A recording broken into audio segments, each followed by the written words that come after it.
Hi, on this blog on Brexit for small business and similarities in the principles, I want to touch on the idea of one of the reasons people gave commentators have given for voting leave. It was a short, it was a tight call, 52-48. So the country is a little bit divided on it. But a lot of people, the politicians thought they were going to vote Remain. The pundits thought they were going to vote Remain. And the commentary appears to suggest that one of the reasons we got a big leave vote and eventually voted to leave the EU a couple of days ago was the point that people felt the government wasn't listening to them.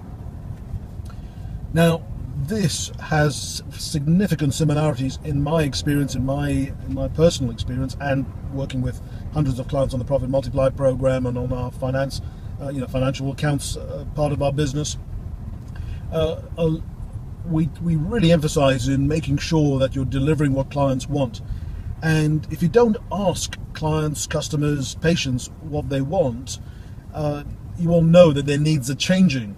And clearly what seemed to be happening in the UK is certain parts of the UK were doing fine, plenty of work, opportunity, education's good, education and opportunities for their children and the next generation was good. So areas like London voted to remain because they couldn't see a point in rocking the boat. They were doing okay. And of course, part of it was helping finance the needs of poorer parts of the country and stuff. And my suggestion to you would be, or my question to you, I think, would be, how well do you solicit what your clients, what your patients, what your customers want? How often do you do that? How well do you do that? Do you check in with them on a regular basis to find out what they want? Now, some businesses I start working with don't like complaints, for example. This is one area where you can solicit an opinion. And what I say to them is, complaints is a real opportunity to make a difference to your relationship with the person, with the complainant, and with your relationship with and your knowledge of what the complainant wants. Because a complaint, basically, in its boiled down form, this is my thinking on it, is where expectations and delivery have not been met.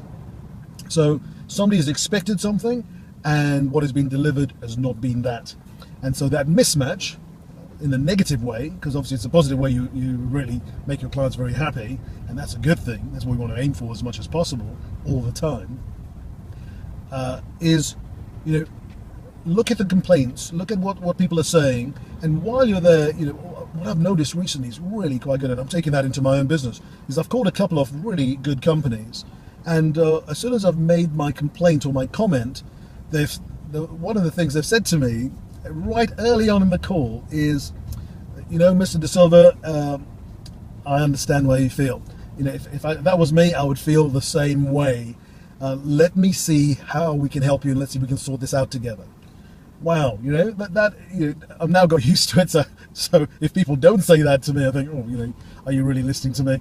But it's a really interesting way of making sure that your business listens, and it's a really nice way of getting into and letting the complainant know they're going to be heard. There's not going to be any animosity or hard feeling or defensive,ness, and you're willing to listen. Now, while you're there, you may just go, look, is there anything else while we're here sorting this out? And having sorted it out, hopefully, you don't want to do it before you've sorted it out. The emotion is wrong at that point. It's when you sort it out and they feel happy that you've listened and you've done something. And you may not be able to help them out. You may have to explain why you can't help them or whatever it is, right?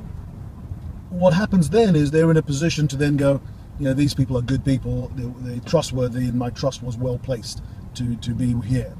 And what then happens is you then say to them something like, we know you buy these services. What else is troubling you in your whatever? So for us, it's a business. So what else is troubling your business? What are your biggest challenges in business? What's frustrating you? What's keeping you up at night? And sometimes they'll come up with a couple of things. Now, if you get a few clients telling you the same thing, now you don't get me wrong, you don't want to wait for complaints and start soliciting this. There's plenty of other opportunities. This is just one. There's plenty of other opportunities to solicit their views and what their needs are, what their frustrations are, what you might find is there is a real need out there to do it. I mean, if you look at Virgin Airlines, it was born out of frustration flying across the Atlantic, and you realise, look, I'm not the only one frustrated. This is just ridiculous. Let me do it better myself. And being in the position he did, which is fantastic. And that's what we could all do. And sometimes we could do it in our own business, just by adding a new service, a new product line, or whatever it is that gives the clients what they want, and all of a sudden we've got a new profit line and increased profits. So there's my thinking on Brexit has given me some thoughts on business. Listen to your clients. Don't let them go somewhere else because you didn't listen and could have done what somebody else was doing, and you think, well, why did they go there for it when I did it myself? Even worse, right, would be if you actually offered the service and they didn't know you offered the service and went somewhere else to buy it. That would just be terrible, wouldn't it? So anyway, let me leave you with those thoughts. Don't forget, if you like it and these inspire some thinking on your part and how you work in your business, what you can do to smooth your business growth, because that's what it's all about, isn't it?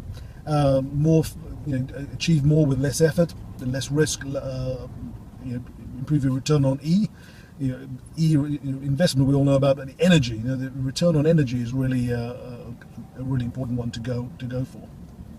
So have a think about that. Link to it, like it, share it, and I look forward to speaking to you on another blog. If you need to chat about any of these things, there's always buttons on this site somewhere where you can connect with us, learn more about us, get to know us a bit better if you aren't already using us.